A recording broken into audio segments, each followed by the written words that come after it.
Hello नमस्कार आदाब सत श्री अकाल। कैसे हो सभी? स्वागत करता हूं टीचिंग टॉक्स जीके जीएस में। आज हम लोग इस वीडियो में बात करने वाले हैं 16 मार्च के जो सेकेंड शिफ्ट का पेपर है।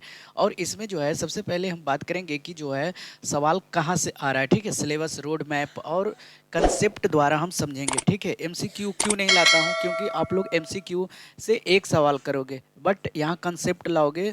कंसेप्ट पे पढ़ाऊंगा, कंसेप्ट से सीखोगे तो पूरा जो है आने वाले उसके फैक्ट भी पता चलेंगे और आगने वाले शिफ्ट में, ठीक है, क्या पता रिपीट हो, उससे रिलेटेड टॉपिक सवाल आ जाए तो आपको जो है हेल्प मिल जाएगा। ठीक है, तो इस तरह से आपके सामने है। ठीक है, और ये रियल एंड ऑथेंटिक सवाल है, चाहे तो आप सेकेंड शिफ्ट वाले जो देख रहा है उनसे पूछ सकते हो। ठीक है, तो सबसे पहले जो है सिलेबस क्या है। ठीक है, यानी कि जो सवाल पूछे जा रहे हैं साइंस, हिस्ट्री, भूगोल, पॉलिटी। ठीक है, तो ज़्यादा ना बात करते हुए हम लोग फिजिक्स की तरफ बढ़ते हैं। फिजिक्स का था एक सवाल डिस्पर्सन। डिस्पर्सन पढ़े होंगे। ठीक है, डिस्पर्सन के बाद डिफ्यूजन, ऑस्मोसिस, ये सब कहाँ है? बायोलॉजी में है। ठीक है, तो ये dispersion light chapter class 10th में पढ़े होंगे। ठीक है, लाइट से कनकेव लेंस, कन्वेक्स लेंस। ठीक है, तो उसका जो फॉर्मूला होता है 1/a बराबर 1/v प्लस 1/u, ये सब भी पढ़े होंगे। ठीक है, तो ये सब एक बार देख लेना लाइट के चैप्टर क्लास 10th वाले। तो प्रकाश संश्लेषण से था कि सफेद जो है प्रकाश का प्रिज्म से गुजरकर क्या कितने रंगों का बनाता है? 7 रंगों को बनाता है। अब देखो यहाँ पे इसका किसका तरंग दैर्घ्य ज़्यादा होता है और किसका कम होता है, इसमें भी आपको बताना होगा। ठीक है, तो आज जो है थोड़ा सा इसको फैक्ट जो है रिलेटेड चेक कर लेते हैं। ठीक है, तो सबसे पहले बात करते हैं कि इस घटना को क्या कहा जाता है। तो इस घटना को प्रकाश का परिकिरणन कहा जाता है। ठीक है, और ये जो घटना हुआ, ठीक है, प्रकाश के जो घटक रंग जो पैटर्न बना, इसको प्रकाश का स्पेक्ट्रम कहा जाता है। प्रकाश का स्पेक्ट्रम। अच्छा, अब ये बताओ कि लाल रंग का तरंग दैर्घ्य, ये जो रेड रंग का तरंग दैर्घ्य क्या होता है? हाई होता है या लो होता है? तो हाई होता है, इस तरह से। अच्छा, लो किसका होगा? तो ये बैगनी कलर का। ठीक है, वायलेट, यहाँ पे मैं वायलेट लिख लेता हूँ। ये तो हो गया वेवलेंथ की बात। ठीक है, यानी कि तरंग दैर्घ्य। अच्छा, यहाँ पे बताओ कि जो फ्रीक्वेंसी किसका ज़्यादा होगा, विचलन किसका ज़्यादा होगा? जब इंद्रधनुष बनता है, ठीक है, तो वो इंद्रधनुष में भी कितने रंग होते हैं, बता सकते हो क्या? अब देखो केमिस्ट्री एंड एस्ट्रोनॉमी के सवाल। तो यहाँ पे एक छोटा सा डिफरेंस देख लेते हैं। ठीक है, अगर लेट हो रहा है तो आगे आप जो है मूव कर सकते हो, ताकि फिर बाद में मत करना कि ये सवाल रिलेटेड आ चुका था और मैं छोड़ छोड़ दिया हूँ। ठीक है, तो यहाँ डिफरेंट देख लेते हैं। रेड और वायलेट लाइट में ज़्यादा पूछा जाता है। तो देखो वेवलेंथ जो होता है, वेवलेंथ इसका लॉन्गेस्ट होता है और इसका क्या होता है? शॉर्टेस्ट होता है। अब डेविएशन की बात करता हूँ। ठीक है, डेविएशन, विचलन। ठीक है, अगर हिंदी में लिख दूं तो आपके लिए बेहतर होगा। ठीक है, विचलन, इसको विचलन कहते हैं, वेवलेंथ को तरंग दैर्घ्य कहते हैं। ठीक है, इसका लेस्ट यानी कि जो मुड़ता है इसको लेस्ट यानी कि कम मुड़ता है और ये ज़्यादा मुड़ता है। ठीक है, और अच्छा ग्लास में इसका स्पीड क्या होता है? इसका स्पीड ग्लास में फास्ट होता है, इसका स्लो होता है। ठीक है, रिफ्रैक्टिव इंडेक्स, ठीक है, रिफ्रैक्टिव इंडेक्स इसका हाई होता है। ठीक है, फास्ट होता है। और सॉरी सॉरी इसका लो होता है और इसका हायर होता है। ठीक है, अब फ्रीक्वेंसी, ठीक है, फ्रीक्वेंसी का जो यूनिट होता है हर्ट्ज होता है। ठीक है, तो इसका लो होता है फ्रीक्वेंसी और इसका हाई होता है। ठीक है, एक छोटा सा डिफरेंस था। अब अगला सवाल देख लेते हैं केमिस्ट्री से, जो कि एस्ट्रोनॉमी से रिलेटेड सवाल था। देखो ये केमिस्ट्री यहाँ पे काट देना। ठीक है, सिर्फ एस्ट्रोनॉमी। वेनस, वेनस का वायुमंडल यानी कि शुक्र के घने पीले सफ़ेद बादल जो कि पाया जाता है सल्फ्यूरिक अम्ल, ठीक है, H2SO4, सल्फ्यूरिक अम्ल को कहते हैं, H2SO4 से बना होता है। ये वेनस जो है H2SO4 जो बना हुआ है।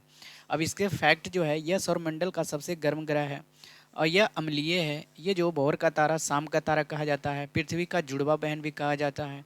ठीक है, हो गया रिलेटेड फैक्ट। अच्छा, क्लोरोफिल से देख लेते हैं कि क्लोरोफिल से रिलेटेड जो सवाल आए थे। क्लोरोफिल क्या काम करता है? तो फोटोसिंथेसिस का काम करता है। ये कहाँ पाया जाता है? तो जब पत्ते देखते होगे उसमें रंध्र होते हैं। ठीक है, स्टोमाटा जिसे कहते हैं। ठीक है, ये स्टोमाटा है। बीच में स्टेमल पोर होता है। क्या होता है? स्टेमल पोर। अब देखो उसमें क्या क्या पाया जाता है। मैग्नीशियम क्लोरोफिल पिगमेंट का, ये क्लोरोफिल पिगमेंट कौन देता है, हरा रंग प्रदान करता है, ग्रीन, ठीक है, ग्रीन पिगमेंट। तो ये जो केंद्रीय यानी कि न्यूक्लियस में क्या होता है, क्लोरोलाइसिस होता है, तब मैग्नीशियम बनता है। आयरन क्लोरोफिल के सेंसेशन संश्लेषण से सिंथेसिस के लिए आवश्यक है आयरन। पोटेशियम क्या जरूरी है पत्ते में, तो स्टोमाटा को क्या करता है, नियंत्रित करता है, जिससे कि CO2 प्रवेश करता है, ठीक है। अब देखो मानव शरीर में उत्तक उत्तक यानी कि टिश्यू की मरम्मत, इसमें देखो कि मुख्य अंतर उत्तर जो है विटामिन सी होता है, जो कि उत्तकों की मरम्मत में महत्वपूर्ण भूमिका निभाता है। अब यहाँ पे थोड़ा सा टिप्स दे देता हूँ कि यदि यदि ऑप्शन में प्रोटीन होता तो वो सबसे सटीक उत्तर माना जाता है, ठीक है। तो अगर विटामिन ना देकर प्रोटीन है तो वहाँ पे ऑप्शन प्रोटीन मार के आना, ठीक है, या मार के आए भी होंगे। देखो दौलताबाद के किले से रिलेटेड सवाल था कि जो दौलताबाद के स्मारक हैं, ठीक है, ये किले की सीमा यानी कि जो ये बाउंड्री दिखाया गया है कि इसके अंदर कौन कौन है, चार मीनार है, चीनी महल है, भारत माता का मंदिर है। अब ये चार मीनार जो है विजय स्तंभ के रूप में माना जाता है, चीनी महल जो है शाही जेल, ठीक है, शाही जेल के रूप में माना जाता है, और भारत माता के मंदिर ये तो प्राचीन विरासत हिंदू का मंदिर है।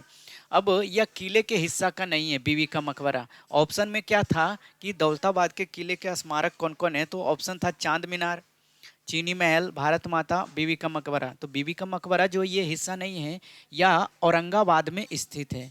कहाँ है ये, औरंगाबाद में स्थित है, ठीक है, औरंगाबाद। अच्छा, औरंगाबाद में स्थित है, जिसे औरंगजेब ने अपनी पत्नी दिलरस बानो बेगम के याद में मनाया था, बनवाया था, ठीक है। अच्छा, अब मौर्य काल से रिलेटेड सवाल था। अच्छा, मौर्य काल के संस्थापक कौन थे, चंद्रगुप्त मौर्य। अच्छा, ये किनसे यानी कि किनके साथ मिलकर, तो चंद्रगुप्त मौर्य जो थे चाणक्य, जिनको विष्णुगुप्त कहा जाता है, उनके शिष्य गुरु थे और शिष्य थे चंद्रगुप्त। अब ये जो थे मौर्योत्तर काल के सामंत पूछे गया था, ठीक है, यानी कि राजा कौन थे, तो देखो ये अधीनस्थ शासक या जागीर थे। और कार्य इनका क्या था कि यह केंद्रीय अधिकारी नहीं था, सेंट्रल में नहीं था, ठीक है, बल्कि राजा को टैक्स देता था और मिलिट्री जो है प्रदान करता था, ठीक है। मौर्योत्तर काल में सामंत का क्या काम रहता था, तो यह जो है सामंत का कार्य रहता था, टैक्स देता था और मिलिट्री प्रदान करता था, ठीक है, सामंत का काम। अच्छा, प्रमुख समाज सुधारक और उसके संस्थापक देख लेते हैं। तो आर्य समाज जो कि दयानंद सरस्वती जो थे फाउंडर थे, कब फाउंड किए थे, 1875 में। ब्राह्म समाज की बात करते हैं तो राजा राम मोहन राय 1828 ईस्वी में संस्थापक किए थे, ठीक है। आत्मीय सभा, तो आत्मीय सभा भी राजा राम मोहन राय 1814 से 15 के बीच में किए थे। अब भारत सरकार अधिनियम और अनुच्छेद से रिलेटेड सवाल था कि भारत सरकार अधिनियम जो कि गवर्नमेंट ऑफ इंडिया एक्ट 1990 के नाम से जाना जाता है, इसे मॉन्टेग्यू चेम्सफोर्ड सुधार यानी कि मॉन्टेग्यू चेम्स रिफॉर्म भी कहा जाता है। अब इसमें मुख्य बदलाव क्या आया था, इसमें प्रांतों में द्वैध शासन, ठीक है। अच्छा, ये एक सेकेंड रुकना, इससे अच्छा है कि मैं हाईलाइट के ले जाऊं, ठीक है, इससे बेटर ही रहेगा ना, ठीक है। हाँ, ये जो है प्रांतों में द्वैध शासन यानी कि डीआरकी प्रणाली जो है लागू किया था।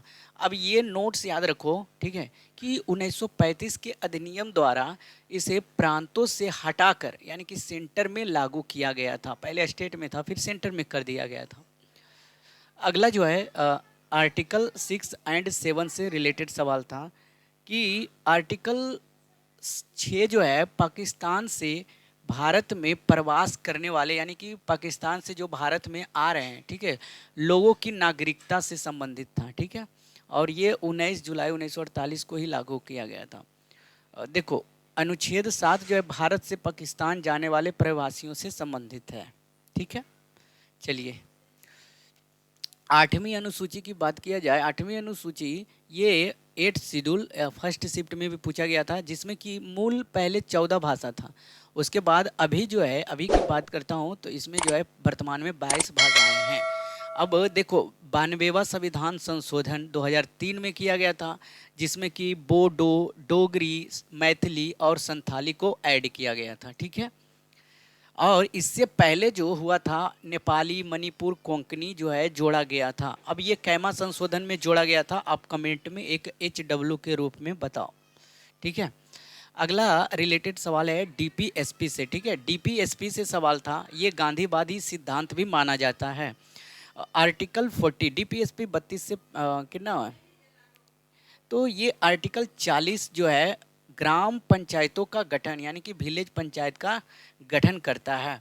और ये आर्टिकल 43 ये जो है राज्य ग्रामीण क्षेत्रों में व्यक्तिगत या आधार पर जो सहकारी आधार कुटीर उद्योग यानी कि कॉटेज इंडस्ट्री को बढ़ावा देने के लिए जाना जाता है आर्टिकल 43। अब आर्टिकल 43 बी जो है सहकारी समितियां यानी कि कोऑपरेटिव सोसाइटी को बढ़ावा देता है। ये आर्टिकल 43 क्या कॉटेज इंडस्ट्री को बढ़ावा देता है, और आर्टिकल 43 बी ये कोऑपरेटिव सोसाइटी को बढ़ावा देता है। और आर्टिकल 46 देख लेना, ये कमजोर वर्ग यानी कि वीकर सेक्शन के शैक्षणिक यानी कि शिक्षा और आर्थिक हितों को बढ़ावा देता है। EWS पढ़े होगे ना। अब त्रिस्तरीय पंचायत राज व्यवस्था यानी कि 3 टियर सिस्टम जो लागू किया गया था, ठीक है, ये जो है हुआ था 73वां और 74वां संविधान संशोधन 1992 के द्वारा हुआ था। अब इसमें 3 टियर था। पहला टियर था ग्राम पंचायत जो कि ग्राम सभा के प्रति जवाब देगा। एक था पंचायत समिति जो कि ब्लॉक स्तर पर विकास करेगा, और एक था जिला परिषद जो कि जिला परिषद योजना व समन्वय बनाएगा। अब इस समिति के सिफारिश कौन किए थे? बलवंत राय मेहता समिति सिफारिश किए थे। अब इसमें आरक्षण भी दिया गया था। ठीक है, 1/3 महिलाएं यानी कि 30% जो है सीटें महिला के लिए आरक्षित थी। अब जो चुनाव होता था, चुनाव हुआ, अब भी होता है गांव घर में। ठीक है, 5 वर्ष में के बाद जो है निर्वाचन आयोग द्वारा चुनाव होता है। समझ में आ गया। अगला जो है कोसी महासेतु। कोसी महासेतु से रिलेटेड फैक्ट था। कोसी का किस लिए कुख्यात है?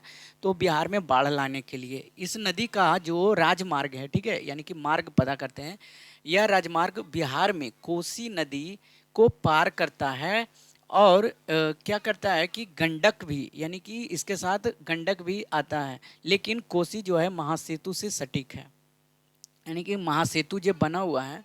अच्छा, गंगा महासेतु ये NH57 अब NH27 का भी हिस्सा है। ठीक है, अब इसकी लंबाई 1.87 किलोमीटर है जो महासेतु है, कोसी महासेतु। ठीक है, और ये मुजफ्फरपुर और पूर्णिया जिले के माध्यम को जो है एक दूसरे को जोड़ता है। ठीक है, जब आप पटना जाओगे तो वहाँ पे कोसी महासेतु है, और ये गंगा सेतु पुल अलग है। ठीक है, अगला जो है सिक्किम आपदा। सिक्किम आपदा जो है कारण और प्रभाव देख लेते हैं कि ये ग्लेशियर झील फटी। ठीक है, और ये दक्षिण लोहनकल झील यानी कि साउथ लोहनक लेक में अचानक विस्फोट आ गया। अब भयानक इससे क्या आ गया? बाढ़ आ गया, जिससे कि तीस्ता नदी में जल स्तर क्या हो गया? अचानक बढ़ गया। ठीक है, अब इसमें क्या हुआ कि पन बिजली परियोजनाएं जो है, डैम जो है डिस्ट्रॉयड हो गया। ठीक है, अब यहाँ पे देखो चुंगता, ठीक है, क्या है?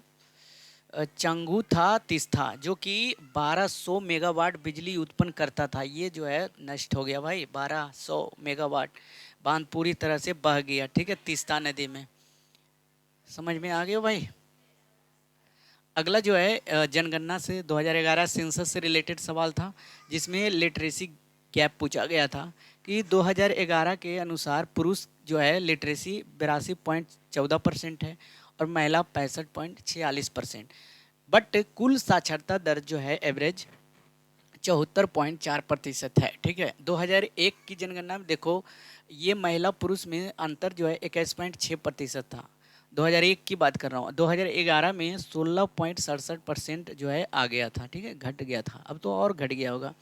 सर्वाधिक साक्षर राज्य 2011 में केरल था, न्यूनतम बिहार था। पुरुष महिला साक्षरता में सर्वाधिक अंतर वाला राज्य था कौन? राजस्थान। ठीक है, अगला सवाल, अगला जो है 1991 के LPG रिफॉर्म आया था। ठीक है, लिबरलाइजेशन, प्राइवेटाइजेशन, ग्लोबलाइजेशन। ठीक है, ये 1991 के आर्थिक सुधार में आया था। अब कंप्यूटर में शॉर्टकट की भी पूछा गया था, तो एक शॉर्टकट की आप देख के जाओ, सवाल जो है ज़्यादा आ रहे हैं शॉर्टकट की से। तो इसमें था कि Ctrl+L यानी कि select all, control plus C copy, control plus B paste, control plus X cut, control plus B bold और control plus K hyperlink. ठीक है, कंट्रोल प्लस के ये हाइपर लिंक हो जाएगा। अब देखो ये मास्टर स्ट्रेटेजी में आपको बता देता हूँ कि आपको क्या क्या फोकस करके जाना है ये दो शिफ्ट के अनुसार। राज्य व्यवस्था पे पॉलिटी आ रहा है हैवी, जो कि अनुच्छेद और डीपीएसपी से रिलेटेड और संशोधन देख लेना, जनगणना देख लेना, सेंसस देख लेना भाई। ठीक है, और स्ट्रक्चरल साइंस भी कुछ देख लेना, जैसे कि क्लोरोफिल, खनिज निर्माण, वन लाइनर के बजाय। ठीक है, तो मिलते हैं नेक्स्ट वीडियो में। पीडीएफ के लिए टेलीग्राम ज्वाइन कर लेंगे, वहाँ पे आपको सारे पीडीएफ प्रोवाइड कर दूंगा। ठीक है, तो वीडियो को लाइक, शेयर एंड चैनल को सब्सक्राइब कर लेंगे ताकि आपके आने वाले जो है एग्ज़ाम, ठीक है, आपको हेल्प हो सके। ठीक है दोस्तों, तो मिलते हैं नेक्स्ट वीडियो में। धन्यवाद।